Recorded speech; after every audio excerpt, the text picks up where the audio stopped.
एक बार की बात है, एक घने जंगल में बंटी कबूतर नाम का एक पक्षी रहता था। बंटी कबूतर और टोनी चिड़िया दोनों एक दूसरे से बहुत प्यार करते थे, लेकिन टोनी चिड़िया के पापा टुनटुन चिड़ा इस रिश्ते के लिए तैयार नहीं थे, क्योंकि बंटी कबूतर के पास पक्का मकान नहीं था। अब मुझे कैसे भी करके पक्का घर बनाना होगा, तभी मैं टोनी के पापा से शादी के लिए टोनी का हाथ मांग सकता हूँ। लेकिन उसके लिए मुझे पहले पैसे कमाने होंगे। चलो कालू भैया के पास जाता हूँ, वो मेरी जरूर मदद करेंगे। बंटी कबूतर कालू कौवा के पास आ जाता है। अरे बंटी, आज अचानक यहाँ कैसे? बताओ कैसे आना हुआ था? भैया, मुझे मेरा पक्का घोंसला बनाना है, तभी मेरी शादी टोनी से हो पाएगी। और घोंसला बनाने के लिए मुझे पैसों की जरूरत है। क्या आप मुझे थोड़े पैसे उधार दे सकते हैं? जब मेरे पास पैसे आएंगे तब मैं आपको पैसे लौटा दूंगा। देने को तो मैं तुझे पैसे दे दूंगा बंटी, लेकिन अब अगर मैंने तुझे पैसे दिए और तूने तेरा घोंसला बना लिया और तेरी शादी भी टोनी से हो गई, तो आगे तुझे तेरा घर संसार चलाने के लिए पैसों की जरूरत पड़ेगी। इसीलिए तू पहले ऐसा कोई काम कर जिससे तुझे पैसे मिले, फिर तुझे मुझे क्या किसी से भी पैसे मांगने की जरूरत नहीं पड़ेगी। कालू की बात सुनकर बंटी सोच में पड़ गया। अरे क्या हुआ बंटू, तू किस सोच में पड़ गया? अरे कुछ नहीं भैया, अभी भी आपने जो बताया मैं उसी के बारे में सोच रहा था। आप सही कह रहे हो, मुझे पहले पैसे कमाने के लिए कुछ करना होगा, लेकिन मैं क्या करूं? अब आप ही मुझे कुछ आइडिया दो। तू एक काम कर बंटी, तू नारियल पानी बेचने का दुकान लगा। वैसे तो मैं ये काम करने वाला था, लेकिन कोई बात नहीं, मैं कोई दूसरा काम कर लूंगा। उसके लिए तू परदेसी पंछी के पास जाकर नारियल के पौधे लेकर आ। उसके पास ऐसे नारियल के पौधे हैं जिसमें सिर्फ 15 दिनों में नारियल लग जाते हैं। अरे वाह भैया, ये तो बहुत अच्छा आइडिया है। मैं अभी परदेसी पंछी के पास जाता हूँ और पौधे लेकर आता हूँ। अरे रुक जा बंटी, क्या तेरे पास नारियल के पौधे खरीदने के पैसे हैं? नहीं भैया। रुक जा, मैं अभी अंदर जाकर पैसे लेकर आता हूँ। फिर कालू कौवा के कहने पर गौरी जाकर अलमारी से पैसे लेकर आती है, कालू को दे देती है। फिर कालू कौवा वो पैसे लेकर बंटी कबूतर को दे देता है। बंटी कबूतर पैसे लेकर वहां से निकल पड़ता है।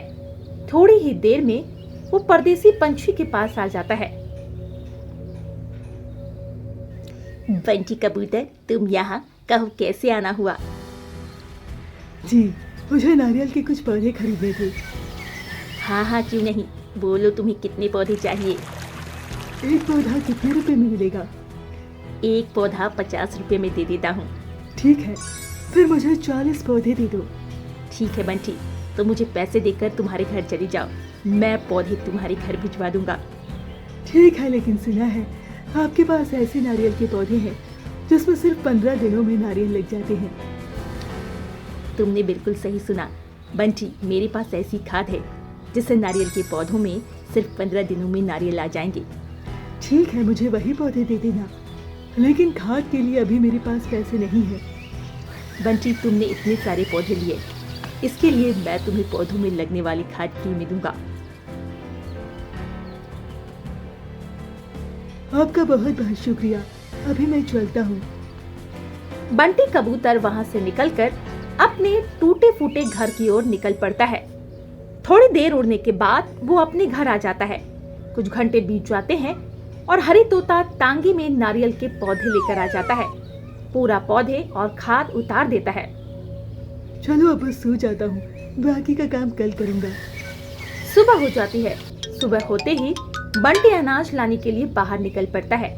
जब वो अनाज लेकर अपने घर वापस लौट रहा था, तब उसे अपने साथी पंछी बातचीत करने वाले पेड़ पर गप्पे लगाते हुए दिखाई दिए। वो उनके पास आ जाता है। अरे बंटी, सुबह सुबह कहाँ गया था? मैं अनाज लाने गया था मीनू मौसी। अरे भैया, ये तो बहुत अच्छी बात है। चलो साथियों, अब मैं चलता हूँ, मुझे बहुत काम है। अरे साथियों, ये बंटी आजकल किस काम में इतना बिजी रहने लगा है? फिर कालू कौवा मीनू मौसी को सारी बात बताता है। अच्छा, तो ऐसी बात है, टोनी और बंटी की जोड़ी खूब जमेगी। चलो अच्छा हुआ हमारा बंटी काम पर लग गया। बंटी अनाज लेकर घर आ जाता है। घर आते ही वो काम पर लग जाता है। दोपहर होते होते वो सारे नारियल के पौधे अपने घोंसले के पास वाली खुली जगह में लगा देता है और उसमें खाद भी डालता है। चलो सारा काम तो हो गया, अब मेरे पेट में चूहे दौड़ रहे हैं, अब थोड़ा खाना खा लेता हूँ। बंटी कबूतर अनाज खाने ही वाला था कि तभी वहाँ पर टोनी भी आ जाती है। अरे बंटी जी, ये आप क्या कर रहे हो? और ये इतने सारे नारियल के पौधे यहाँ पर किसने लगाए?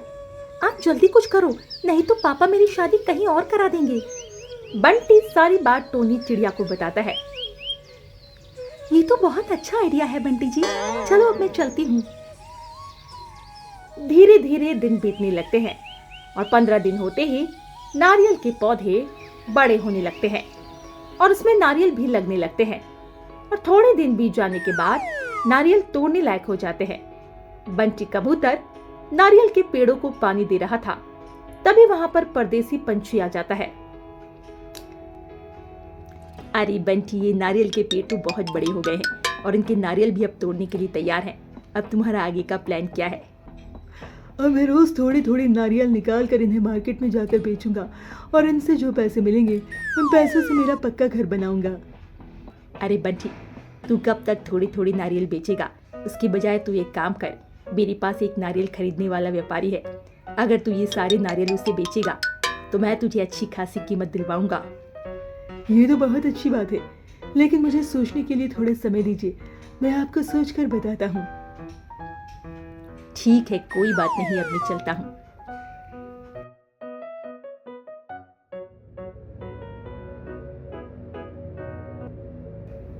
परदेसी पंछी के वहां से जाते ही कालू कौवा वहां पर आ जाता है। बंटी मेरे दोस्त, ये नारियल का बगीचा तो बहुत सुंदर दिख रहा है, लेकिन यहाँ पर परदेसी पंछी क्या कर रहा था? बंटी कबूतर कालू कौवा को सारी बात बताता है। तू एक काम कर बंटी, उस व्यापारी को पूरे नारियल बेचने के बजाय आधे पेड़ों के नारियल बेच दे। जैसा कालू ने कहा, बंटी ने वैसा ही किया। बंटी कबूतर ने व्यापारी को आधे पेड़ों के नारियल 20 रुपये एक नारियल के भाव में बेच दिए। फिर एक दिन जब बंटी कबूतर पंछी बाजार में घूम रहा था, तब उसे वहां पर एक हरी तोता नारियल पानी बेचता हुआ नजर आया था। जब बंटी ने देखा तो वो हक्का बक्का रह गया। हरी तोता वहां पर एक नारियल 50 रुपए में बेच रहा था और वो नारियल भी उसी पेड़ के थे। बंटी मायूस होकर घर आ जाता है। चलो कोई बात नहीं, अच्छा हुआ मैंने कालू कौवा से पहले ही पूछ लिया था। मेरे पास अभी भी आधे नारियल बचे हैं और मेरे पास जितने भी पैसे आए हैं उनसे मैं मेरा पक्का घर बनाता हूँ।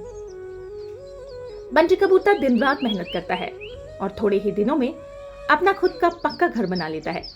घर बनाते ही बंटी कबूतर कालू कौवा के साथ टोनी चिड़िया के घर चला जाता है और टोनी के पापा से शादी के लिए टोनी का हाथ मांगता है। वे टोनी के पापा टुनटुन चिड़ा कहते हैं, जैसा कि मैंने तुमसे कहा था, जब तुम तुम्हारा पक्का घर बनाओगे मेरी बेटी का हाथ तुम्हारे हाथ में दे दूंगा। अब हम जल्द ही कोई एक अच्छा सा दिन देखकर तुम्हारी शादी करवा देंगे। बंटी कबूतर ये बात सुनकर बहुत खुश हो जाता है। रात हो जाती है, सारे पंछी अपने अपने घोंसले में सोने की तैयारी कर रहे थे। नमस्कार, जंगल न्यूज में आपका स्वागत है। अभी भी आए ताज़ी खबरों के अनुसार आने वाले 1-2 दिनों में जंगल में तेज बारिश होने वाली है, इसीलिए सारे सतर्क हो जाए। बारिश की वजह से जंगल में बाढ़ भी आ सकती है। मिलते हैं अगले समाचार में, तब तक के लिए शुभ रात्रि। सुनते रहिए जंगल न्यूज। अरे ये क्या नई मुसीबत है? अब अचानक बारिश क्यों आ रही है? सुनिए जी, हमें हमारा घोंसला और मजबूत करना पड़ेगा। गौरी, कल सुबह होते ही मैं घोंसला मजबूत करने के काम में लग जाऊंगा। अच्छा हुआ जी, हमने हमारा घोंसला पहले से ही पक्का कर लिया। अब चाहे कितनी भी तेज बारिश आ जाए, हमें कोई चिंता नहीं है।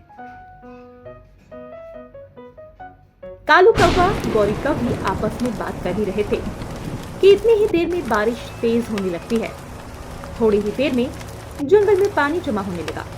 एक एक करके पंछियों के घोंसले पानी में डूबने लगे। पंछी एक एक करके अपने अपने घोंसलों से बाहर आकर ऊंचे पेड़ की डाली पर जाकर बैठ गए। सारे एक पेड़ की डाली पर आकर बैठे हुए थे। अभी अभी तो मैंने नया घर बनाया था, अब मुझे मेरा सारा घर फिर से बनाना होगा। वो सब बातें कर ही रहे थे कि तभी उन्हें बाढ़ में बहुत सारे नारियल बहते हुए जाते हुए दिखाई दिए। अरे ये क्या, ये इतने सारे नारियल कहाँ से आ गए?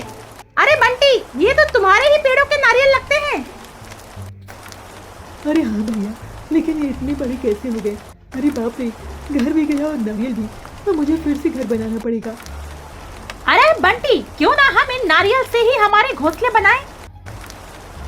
हाँ कालू भैया, ये तो बहुत ही बढ़िया प्लान है। धीरे धीरे बारिश कम होने लगती है और बाढ़ का पानी भी उतरने लगता है। जैसे ही सारा पानी उतर जाता है, सारे पंछी उन नारियलों से अपने अपने घर बनाने में लग जाते हैं। देखते ही देखते सारे अपने अपने घर बना लेते हैं। सीख: हमें हमेशा उधार के पैसे से कोई काम या व्यवसाय आगे बढ़ाना चाहिए, जिससे हम उन पैसों को काम कर वापस कर पाएं। हमारी मेहनत और लगन एक न एक दिन जरूर काम आती है। टोनी चिड़िया अपने घर से जल्दी में कहीं जा रही थी। उसे इस तरह जाता देख कालू कौवा ने उसे रोका और उससे कहा, अरे कहाँ जा रही हो इतनी जल्दी में? मैं रोज देखता हूँ तुम जल्दी में ही रहती हो। तुम्हें तो पता ही है कि मेरा एक गार्डन है, मैं वहीं जा रही हूँ, क्योंकि वहाँ पर बहुत सारे पेड़ पौधे हैं जिन्हें पानी देना और उनकी देखभाल करना होता है मुझे। क्या तुम गार्डन में लगी रहती हो? कभी कभार जंगल के लोगों के साथ भी बिता लिया करो। तुम्हें तो पता ही नहीं जंगल में क्या हो रहा है।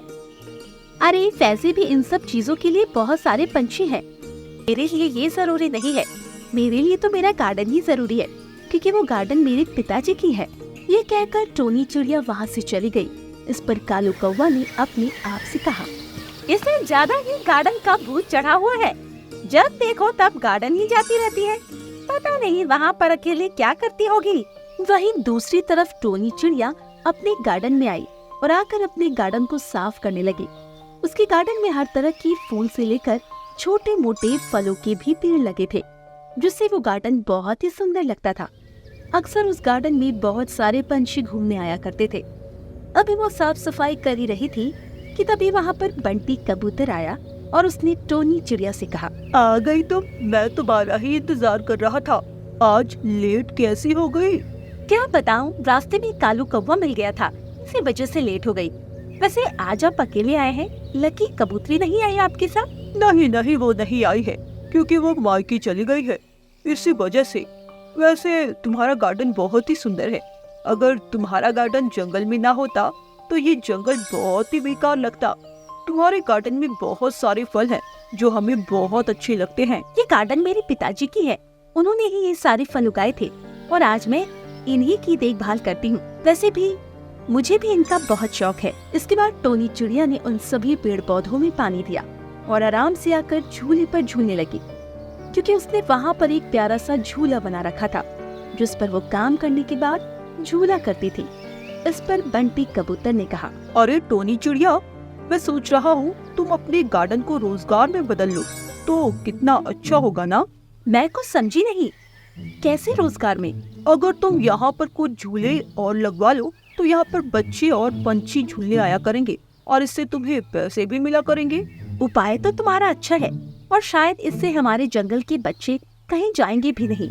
इसके बाद अगले ही दिन वो बाजार गई और वहाँ से बहुत सारे बड़े बड़े झूले ले आई और उसने अपने गार्डन में बहुत सारे झूले लगाए, जिन्हें देखकर पक्षी के बच्चे वहाँ पर झूलने आने लगे और वो उनसे पैसे लेने लगी। टोनी चिड़िया को पता था बच्चे ज्यादा पैसे नहीं दे पाएंगे, इसीलिए वो उनसे थोड़े ही पैसे लिया करती थी, जिस वजह से जंगल के पंछी बहुत खुश थे। वहीं दूसरी तरफ कालू कौवा ये सब देखकर बहुत ज्यादा जल रहा था, क्योंकि उसे टोनी चिड़िया बिल्कुल भी पसंद नहीं थे। वो नहीं चाहता था कि टोनी चिड़िया को कोई भी प्यार करे, क्योंकि टोनी चिड़िया की वजह से कालू कौवा से कोई बात नहीं करता था। एक बार कालू कौवा एक पेड़ पर बैठा था, तभी वहाँ पर बंटी कबूतर आया और उसने कालू कौवा से कहा, क्या हुआ कालू कौवा, इस तरह अकेले क्यों बैठे हो? क्या करूं, तुम लोगों को तो टोनी चिड़िया से फुर्सत मिले तब तो तुम्हारे साथ बैठूं। ऐसा क्यों कह रहे हो? हम लोगों ने क्या कर दिया? और वैसे भी कौन सा हम लोग टोनी चिड़िया के पीछे पड़े हुए हैं? तुम तो ऐसे कह रहे हो जैसे मुझे कुछ पता ही नहीं। तुम लोग तो उसी के गार्डन में बने रहते हो, कभी मेरे पास बातचीत करते ही नहीं हो। तो तुम भी वहाँ पर आ जाया करो ना। पता है उसके गार्डन में बहुत सारे फूल और फल हैं, जिन्हें देखकर हमें बहुत अच्छा लगता है। और अब तो उसके गार्डन में बहुत सारे झूले भी लगे हैं। हाँ मुझे पता है, इसीलिए तुम उसके पीछे पीछे चलते फिरते हो। ठीक है तो तुम वहीं जाओ, मुझसे क्यों बातें कर रहे हो? लगता है तुम्हारा दिमाग खराब हो गया है, इसीलिए ऐसी बातें कर रहे हो। इसके बाद बंटी कबूतर वहाँ से चला गया।